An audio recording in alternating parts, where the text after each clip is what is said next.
Welcome back, number 14. This is one of my very favorite brief little modules. I like to think that this is about this question. Why do we say leaders are born, not made, and say it about almost nothing else I can think of? What would be the reason? Let's look at a little bit of research here. This is Warren Bennis, writes a lot of books on this, very well thought of. He says, there is not one trait or characteristic that has any value in predicting leadership potentials. None, not even intelligence.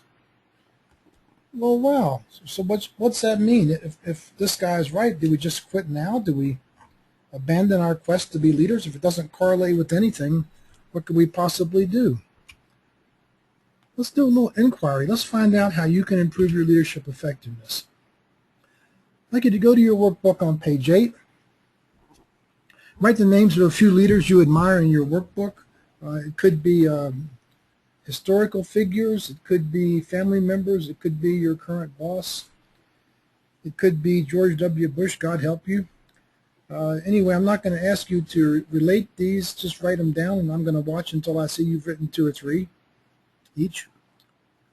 Then I'm going to ask you to write the attributes that made these people great leaders.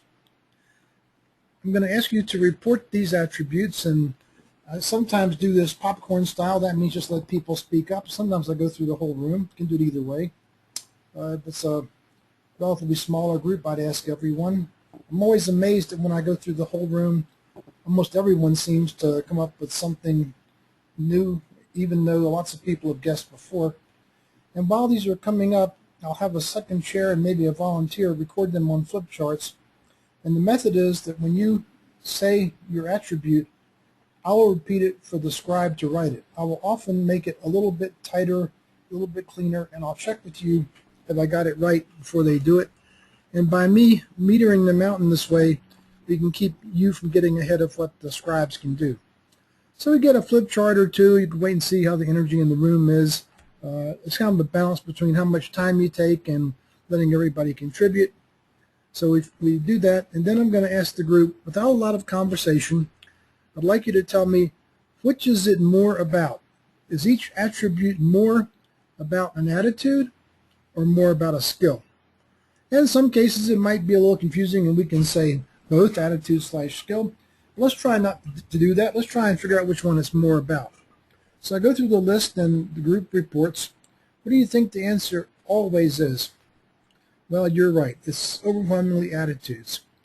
Think about attitudes, and by the way, I'm going to switch over to the word mindset. I like it better. It doesn't have some of the baggage that the word attitude has. Are attitudes contagious? Are they more contagious than the common cold? You bet. So if leadership is about attitude, how are people usually training leaders?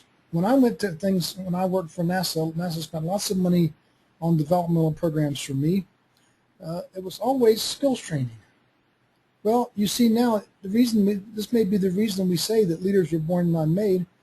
It's not about skills, it's about attitude. So why don't people train attitude? Well, they don't have an organizing system to show them how. So we look at attitude with the 4D system. We see 2 components. The component of emotion, and that's a really important part. It's about the emotions, how we experience them and express them. And then how we experience and express our thoughts.